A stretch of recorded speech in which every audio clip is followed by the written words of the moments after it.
اور مصیبت پر صبر کرنا یہ ہمت والے کام ہے پتر، ہمت والے کام میں ذرا ڈٹ کے کرنا، بے حوصلہ نہ ہونا۔ ایک بزرگ بیٹھے تھے، اللہ کے نیک بندے بھی تھے اور تجارت بھی کرتے تھے، لاکھوں کا کاروبار تھا۔ بزرگ بیٹھے ہوئے ہیں تو اچانک خبر ملی کہ حضرت صاحب پڑھا رہے تھے سبق، خبر ملی کہ آپ کا وہ جو ایک جہاز تھا نا مال بردار، وہ جہاز آپ کا ڈوب گیا پانی میں۔ فرمانے لگے الحمدللہ، سبق پڑھاتے رہے۔ 2-4 گھنٹے گزرے تو ایک بندہ پھر آیا، اس نے آ کے کہا حضور مبارک ہو، وہ جو جہاز ڈوبنے والی خبر تھی وہ غلط تھی، وہ جہاز آپ کا بالکل ٹھیک ٹھاک ہے، لاکھوں روپے بچ گئے۔ فرمانے لگے الحمدللہ۔ سبق اسی روٹین سے پڑھاتے رہے، پہلی نقصان کی خبر آئی تو پھر بھی الحمدللہ، اور دکھ کی خبر آئی پھر بھی الحمدللہ، سکھ کی آئی تو پھر بھی الحمدللہ۔ سبق اپنی روٹین سے پڑھاتے رہے، سفر جاری رہا، رکے نہیں۔ اختتام ہوا تو طلباء کہنے لگے حضور اتنے بڑے نقصان کی خبر آئی، جملہ ہی کوئی نہیں ٹوٹا آپ کا، لفظوں کے اندر کہیں ہم نے اتار چڑھاؤ نہیں دیکھا، حضور چہرے پر کوئی پریشانی نہیں، اور پھر اتنی بڑی خبر ملی خوشی کی، کوئی آپ کی آنکھوں میں روشنی نہیں آئی، کوئی ہم نے آپ کا چہرہ بدلتے نہیں دیکھا، معاملہ کیا ہے؟ تو فرمانے لگے معاملہ ایک ہی ہے، دکھ بھی رب کی طرف سے ہے، سکھ بھی رب کی طرف سے ہے۔ تو دکھ قبول محمد بخشا راضی رہن پیارے، اگر سارا کچھ اسی کی جانب سے ہے تو یہ تو کوئی بات نہ ہوئی کہ دکھ آنے پہ بندہ کہے ہو یہ کیا بن گیا، سکھ آئے تو بندہ کہ دیکھا میں نے محنت کی تھی تو کامیاب ہو گیا۔ امام علی مقام رضی اللہ تعالیٰ عنہ کی فکر کو سمجھ جاؤ، جب وہ مصطفیٰ کریم کے کندھوں پہ تھے پھر بھی الحمدللہ، اور جب ان کا سر نیزے کی نوک پہ تھا پھر بھی الحمدللہ۔ کسی مقام پر کسی جگہ بھی حسین ابن علی شکوہ کرتے نظر نہیں آتے، سیدنا امام علی مقام ہر مقام پہ کہتے ہیں الحمدللہ الحمدللہ الحمدللہ۔ جب تک وہ مسجد نبوی کے منبر پر جلوہ فراز تھے، اور جب تک زمانہ ہاتھ باندھے ان کے سامنے کھڑا تھا پھر بھی الحمدللہ، اور جب ان کے بچوں کے ہاتھوں میں ظالموں نے زنجیریں ڈال دیں تو پھر بھی الحمدللہ، جب تک سورج چاند بھی سیدہ زینب کے گھر کے قریب سے گزرتے تھے تو ذرا تھوڑی نظر ہٹا کے گزرتے تھے، مالک پھر بھی الحمدللہ۔ اور جب شام کے بازار میں پردیسی بہن اپنے بھائی کا کٹا ہوا سر لے کے سفر کر رہی تھی تو پھر بھی الحمدللہ۔ مارو نہ مینو مار مکاؤ، میں کوئی عذر نہ پیش لے آواں تے جے سونا ہی میرے دکھ وچ راضی، جے سونا ہی میرے دکھ وچ راضی تے پھر سکھ نو چلے ڈاواں۔ یہ الحمدللہ کا مزاج لاؤ۔ یہ روز جو گھر میں لڑائی کرنا، روز اختلاف رائے کی بات کرنا، روز کبھی کسی کی غیبت کرنا، کبھی کسی کی کرنا، کبھی کسی چوک میں بیٹھ کے شکوہ کرنا، کبھی کسی چوک میں بیٹھ کے شکوہ کرنا، کبھی کہنا کہ فلاں جگہ میں ناکام ہو گیا، فلاں کی وجہ سے ہو گیا، یہ کچھ شیوا ہے مسلمانی کا؟ مسلمان ہر حال میں اللہ کی تسبیح پڑھتا ہے، مسلمان ہر حال میں اپنے رب کو یاد کرتا ہے۔ وہ کہتا ہے بہار ہو کے خزاں لا الہ الا اللہ، خودی کا سر نہاں لا الہ الا اللہ، خودی کا تیغ فساں لا الہ الا اللہ۔ اور اگرچہ بت ہیں جماعت کی آستینوں میں، اگرچہ بت ہیں جماعت کی آستینوں میں، پر میری مجبوری ہے نا، مجھے ہے حکم اذاں لا الہ الا اللہ۔ اپنی ڈیوٹی کرتا ہے، وہ اپنے کام لگا رہتا ہے۔ آپ کبھی پلٹ کر میرے رسول پاک صلی اللہ تعالی علیہ وسلم کی خوبصورت زندگی کو دیکھیں نا، خوبصورت زندگی کو۔ میں کیا کروں، ہمارے مزاجوں میں باتیں ایسی آتی جا رہی ہیں، ہم انتظار کرنے کو تیار ہی نہیں۔ ابھی محنت کیا تو شام کو رزلٹ آنا چاہیے۔ جو پوری 5 دن نماز پڑھ لیتا ہے وہ کہتا ہے ابھی میں ولی نہیں بنا، اتنے دن ہو گئے نماز پڑھتے۔ جو پورا 40 دن پراپر طریقے سے درود پاک پڑھ لیتا ہے وہ کہتا ہے دیکھو مجھے ابھی تک زیارت ہی نہیں ہوئی نبی پاک صلی اللہ علیہ وسلم۔ جو ابھی کل آیا ہے اور کل ابھی اس شخص نے آ کر کے شروع کیا ہے سلسلہ، تو کہتا ہے اوہو میرا معرفت والوں میں نام کب آئے گا؟ وہ بھائی لوگوں کی زندگیاں گزر گئی، لوگوں کے احوال گزر گئے۔ میں بیٹھا تھا بزرگوں کی خدمت میں، تو ایک شخص نے آ کے کہا حضور میں آپ کے لیے سلام لایا ہوں فلاں عظیم ہستی کا۔ تو حضرت صاحب نے اس کو تھپکی دی، فرمانے لگے پتر میں انہیں جوگا نہیں، تینوں کوئی پلیکھا لگ گیا ہے، میں بدکار پرانا خادم، او میں نہیں اس قابل یار، یہ تجھے غلطی لگ گئی ہے، مجھے تو اپنے اعمال کا پتہ ہے، میں موجود تھا اور صاحب علم و فضل بندے کے پاس تھا۔ کہنے لگے پتر میں نہیں اس قابل، مہربانی کرنا تو میرے لیے دعا کر، اللہ تعالیٰ میرے اوپر رحمت کر دے اور کوئی رستہ کھل جائے۔ اور سجنوں سنو، حضرت عمر فاروق جیسا بندہ، میرے رسول پاک صلی اللہ علیہ وسلم کے غلاموں میں مولا علی شیر خدا کا مرتبہ کون جان سکتا ہے؟ حضرت علی کہا کرتے تھے میرا دل کرتا ہے اس طرح کے اعمال لے کے اللہ کی بارگاہ میں جاؤں جو اعمال سیدنا فاروق اعظم کے ہیں۔ اتنا صالح بندہ، اتنا پرہیزگار بندہ، لیکن حضرت عمر فاروق کے انتقال کا وقت آیا تو لوگ ان کی تعریفیں کرنے لگے، عمر کی بڑی بات ہے، عمر کی بڑی بات ہے۔ تو حضرت عمر رو پڑے، فرمانے لگے میرے لیے دعا کرو، مجھے درجہ کوئی بھی نہ ملے، بس میریاں نیکیاں اور بدیاں برابر برابر ہو جائیں، میں معاف کر دیا جاؤں، نیکی اور بدی برابر برابر ہو، چھوڑ دیا جاؤں۔ درجوں کا تو معاملہ بڑا آگے کا ہے، اتنی جلدی، اتنی سپیڈ، اتنی ہمیں جلد فٹافٹ ہو جائے، سویرے ہو جائے۔ آپ اپنی جد و جہد تو کریں، آپ تھوڑا پلٹ کے تو دیکھیں، آپ دیکھیں کہ لوگ میدانوں میں رہے، حضرت خالد بن ولید میدان میں رہے، حضرت سعد بن ابی وقاص میدان میں رہے، حضرت سیدنا ابو عبیدہ بن جراح میدان میں رہے، یہ لوگ ہمیشہ میدانوں میں رہے، اپنی اپنی ڈیوٹی کر کے چلے گئے، اسلام پھیلتا رہا، اپنی اپنی ترتیب سے آگے جاتا رہا، اپنے اپنے رنگ میں اللہ تعالیٰ لوگوں کو دین کی سمجھ عطا کرتا رہا۔ جلدی بڑی ہے، بہت جلدی ہے، شارٹ دروازہ چاہیے، صبر ہی کوئی نہیں، استقامت ہی کوئی نہیں، فٹافٹ ہو جائے۔ بہت سارے لوگ آ کے کہتے ہیں حضرت صاحب نماز تو پڑھنے لگا ہوں، روزہ تو رکھنے لگا ہوں، داڑھی بھی میں نے رکھ لی ہے اور آپ کے پاس بھی آتا ہوں، اب کوئی نگاہ کر دینا۔ تو میں کہتا ہوں یہ جو نماز آپ نے شروع کی ہے یہ بغیر نگاہ کی ہو گئی ہے، یہ جو آپ آنا شروع ہو گئے ہیں تو اس کو آپ نگاہ نہیں سمجھتے، اور یہ بھی میری نگاہ نہیں، پریشان نہ ہو جائیے گا، یہ بھی اللہ رسول کی نگاہ ہی ہے۔ او خدا کے بندو، تھوڑا سا اپنی زندگی میں صبر اور استقامت کو لاؤ، تھوڑا رستے پہ چلنا سیکھو۔ اور میں آپ کو ایک بات عرض کروں، ہمارے صوفیاء نے ایک باریک نقطہ بھی بیان کیا، وہ کہتے ہیں یہ جو وصال ہے نا، وصال یہ تو اختتام ہے، ملاقات تو فنا ہے، جو مل گیا وہ تو گیا، جس کی ملاقات ہو گئی وہ تو گئے تھے نا جناب موسیٰ ملنے، پھر کیا ہوا تھا؟ جس کی ملاقات ہو گئی وہ تو گیا۔ اصل کام کیا ہے؟ اصل کام اس کے رستے میں رہنا ہے، اصل کام تو یہ ہے کہ تو اس رستے پہ ہے کہ نہیں جس رستے پہ تجھے کھڑا کیا تھا، ان راہوں کا تو مسافر ہے کہ نہیں، تو نقش قدم تلاش کر، نقش قدم۔ ایک شاعر سیرت نگار بھی تھے، سمجھ لیں انہوں نے سیرت نگاروں کو بھی دیکھا، عشاق کو بھی دیکھا، رسول اللہ کے غلاموں کو دین کی نوکری کرتے بھی دیکھا، 40 سال حدیثیں پڑھاتے بھی دیکھا، نبی پاک کے نام پہ گلی گلی نگر نگر جاتے آتے بھی دیکھا، حضور صلی اللہ علیہ وسلم کی باتیں کرتے دیکھا۔ تو کسی نے ان سے پوچھا حضور تک رسائی بھی ہوئی ہے؟ تو وہ سرکار کی بارگاہ میں مخاطب ہو کے کہنے لگے تیری معراج کہ تو جانے کہاں تک پہنچا، یا رسول اللہ معراج کی رات آپ کہاں تک گئے کوئی پتہ نہیں، کہنے لگے وہ تیری معراج کہ تو جانے کہاں تک پہنچا، اور میری معراج کہ میں تیرے خاک قدم تک پہنچا۔ میرے لیے تو اتنا کافی ہے کہ محبوب وہ جو تیرے قدموں سے کبھی گرد لگتی تھی مدینے کی، اگر میں وہاں تک چلا جاؤں تو میری تو معراج ہو گئی، میرا تو معاملہ حل ہو گیا، میں یہاں تک آ گیا تو ختم ہو گئی بات۔ تھوڑا سفر کریں، ایک تو یہ دیکھیں آپ کہ آپ کتنے بھی بڑے ہیں، کتنے بھی عظیم ہیں، کتنے بھی لائق ہیں، کتنے بھی نیک ہیں، پھر بھی آزمائش زندگی کا حسن ہے۔ میں مسافر ہوں، کوئی زندگی کے 11-12 سال ہو گئے ہیں مجھے سڑکوں پہ وقت گزارتے، تو میں بہت سارے لوگوں سے میں نے بڑا کچھ سیکھا ہے، میری جو گاڑی چلانے والے لوگ ہیں ان سے بھی میں نے بڑا کچھ سیکھا ہے۔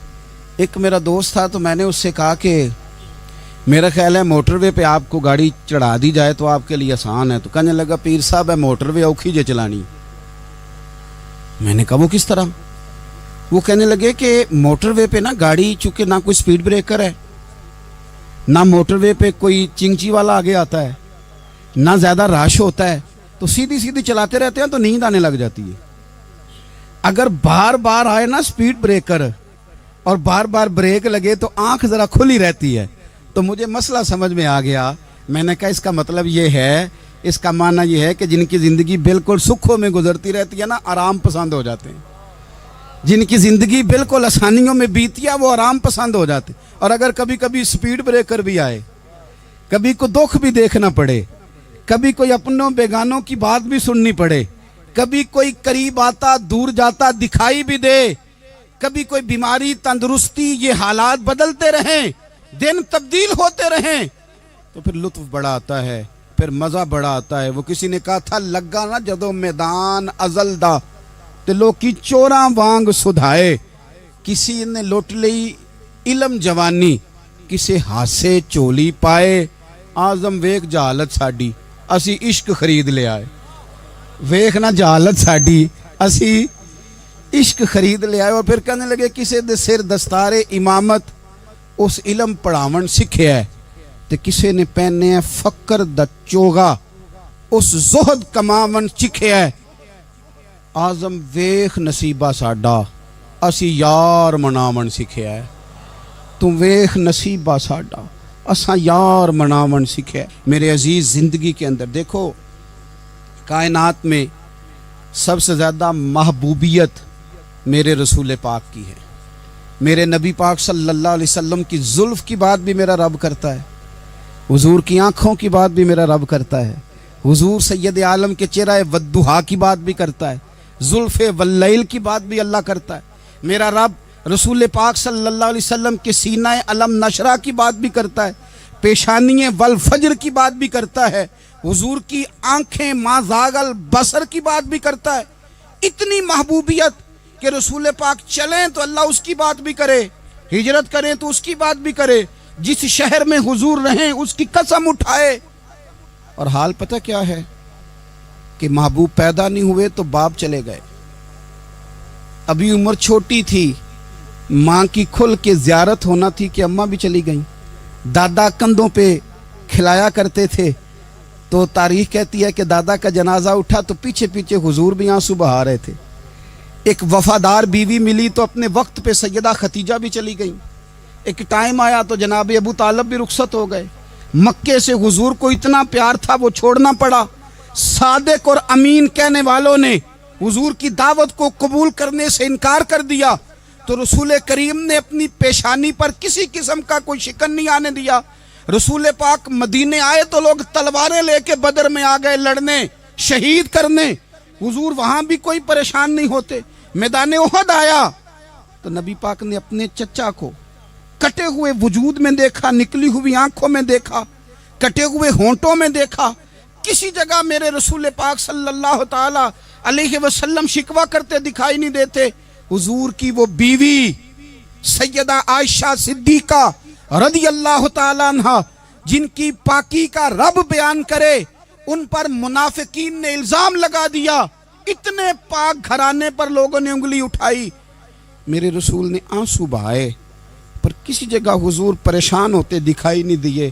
ہم ڈھونڈنے لگے، تلاش کرنے لگے. جب دروازہ رسول پہ گئے تو حضور خود بولے.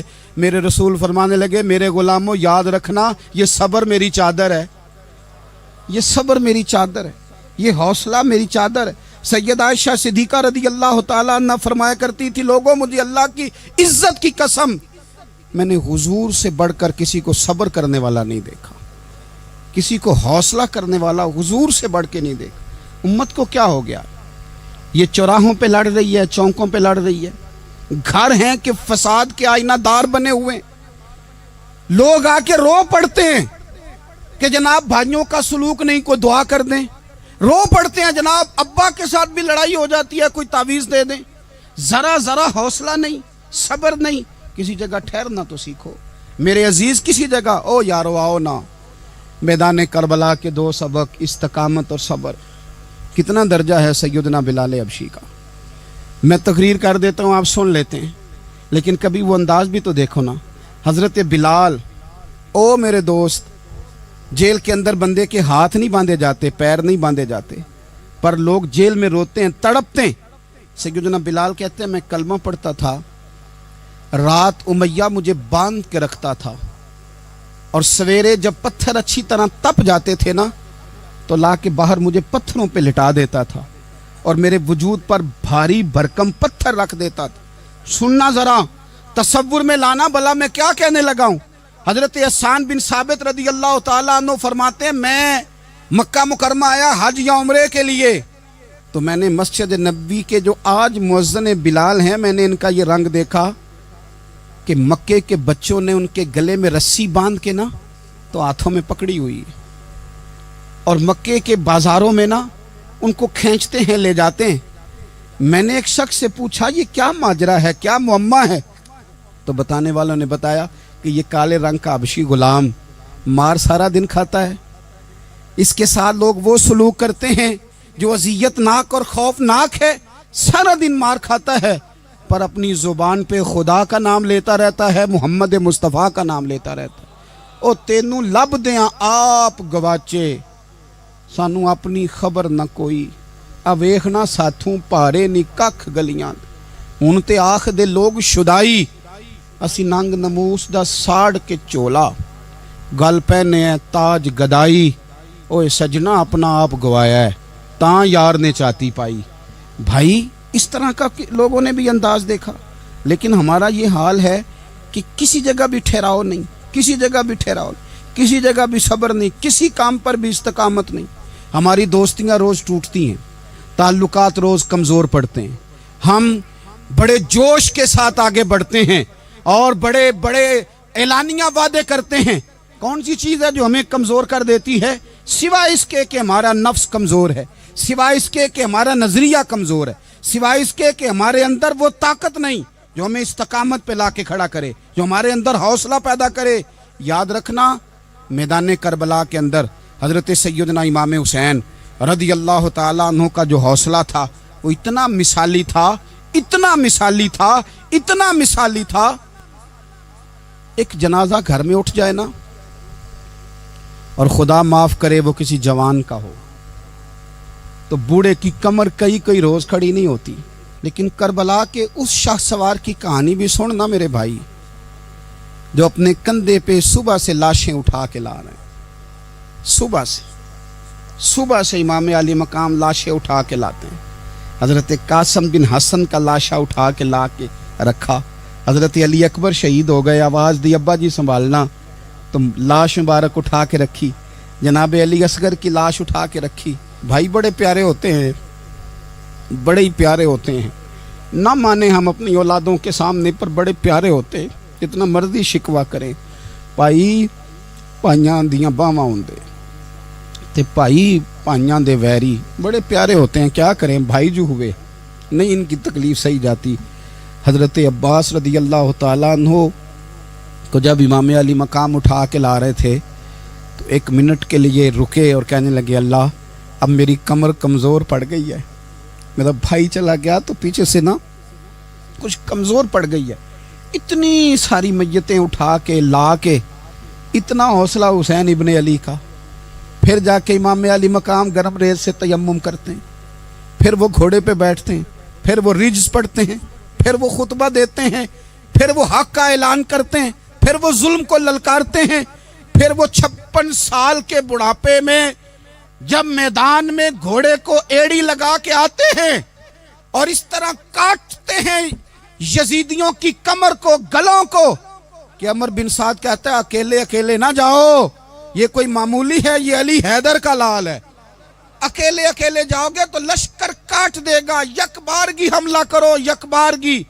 پھر ہو سکتا ہے حسین تمہارے قابو آئے. امام علی مقام میدان کربلا میں جب تیر کھا رہے تھے تو تجھے حوصلہ سکھا رہے تھے, مجھے حوصلہ سکھا رہے تھے. جب وہ میدان کربلا میں نیزے کھا رہے تھے, زخم لے رہے تھے, تو ڈٹنا سکھا رہے تھے, حوصلہ کرنا سکھا رہے تھے.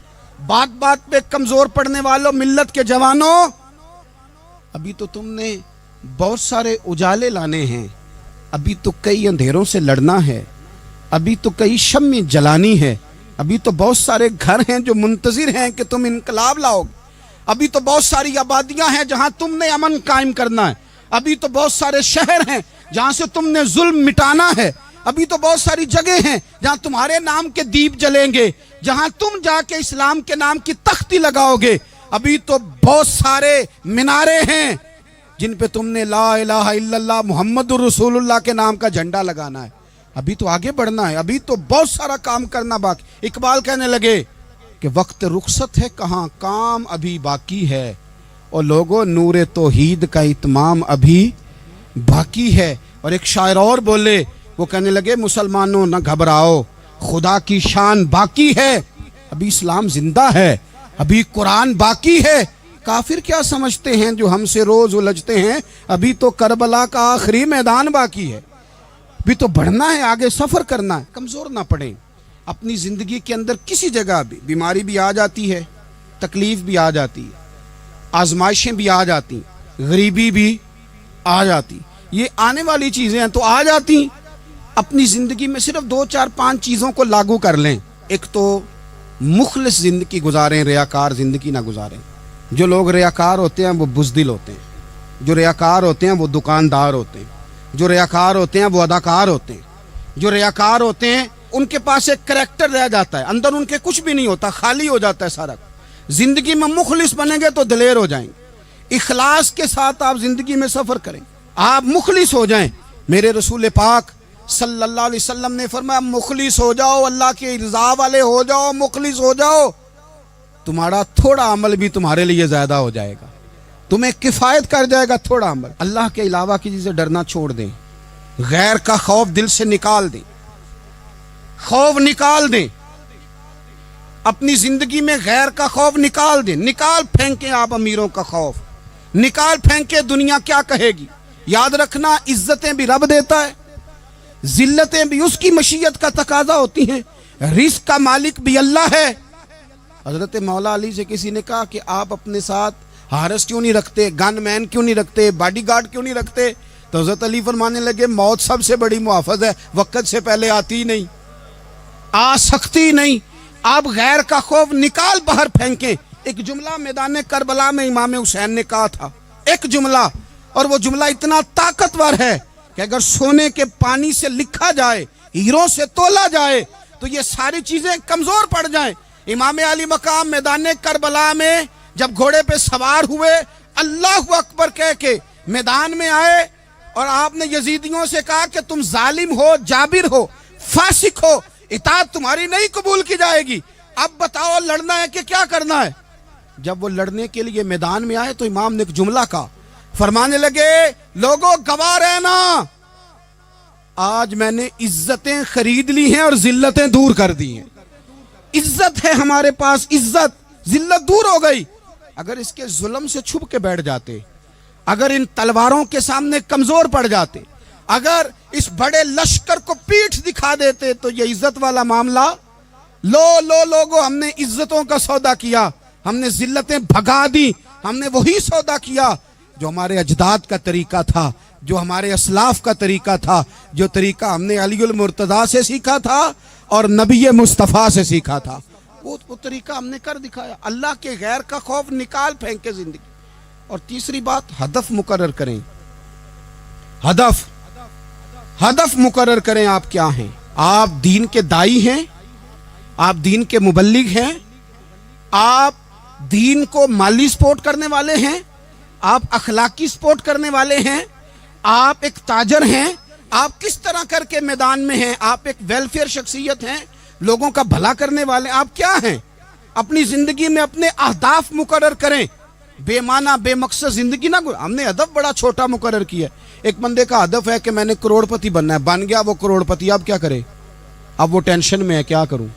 ہدف چھوٹا تھا نا, وہ پورا ہو گیا. ایک بندے کا ہدف تھا میں نے بڑی دکان خریدنی ہے, خرید لی, اب کیا کرے؟ اب ٹینشن میں, آگے کدھر جائے؟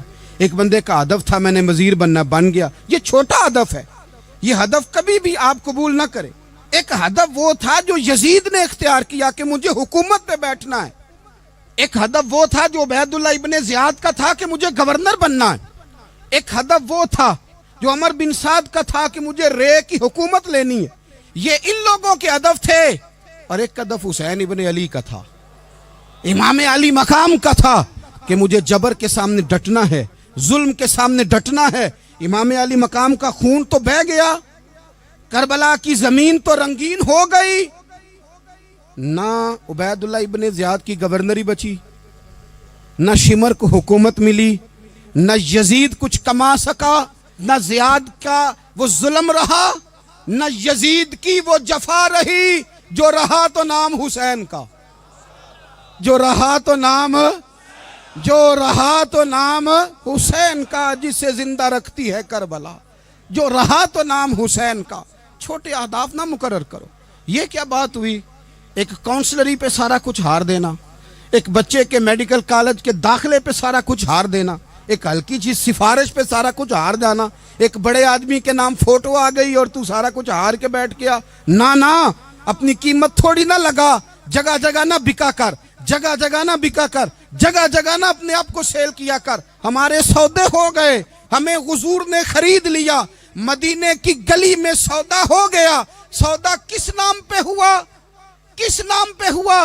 ہم نے صرف اتنا کہا کہ یا رسول اللہ میدان محشر کہہ دینا کہ وہ دیکھو ہمارا غلام آ رہا ہے۔ بس اتنی سی بات پہ سودا ہوا، بک گئے، طے کر لیا، اس کو معراج سمجھا۔ بھائی کمزور کیسے پڑ گئے ہم؟ کس مقام پہ کمزور پڑ گئے؟ کہاں جا کے ہمارے اندر کمزوری آئی؟ استقامت، صبر، حوصلہ، ڈٹنا، مضبوط ہونا۔ ہم نا سوشل میڈیا دیکھ کے رائے قائم کرتے ہیں، آج کل یہ ہو رہا ہے تو لہذا اب بھی یہ کر دیں، کل وہ ہو رہا ہے تو لہذا اب بھی وہ کر دیں۔ ہمارا نظریہ کتاب و سنت ہے، ہمارا نظریہ وہ ٹرینڈ نہیں جو آج کل فلانی جگہ پہ چل رہا ہے۔ ہمارا نظریہ ہمارے بزرگوں کے 1400 سالہ نظریات ہیں۔ آپ 4 5 6 خبریں دیکھ کے نظریہ نہ بنایا کریں، نظریہ اللہ کی کتاب دیکھ کے بنائیں، رسول اللہ کا فرمان دیکھ کے بنائیں۔ 5 7 10 20 اینکر جہاں آپ کو لے کے جائیں وہ والا ذہن نہ بنائیں، ذہن وہ بنائیں جو ذہن ہمیں سیدنا امام حسین نے عطا فرمایا ہے۔ اپنی زندگی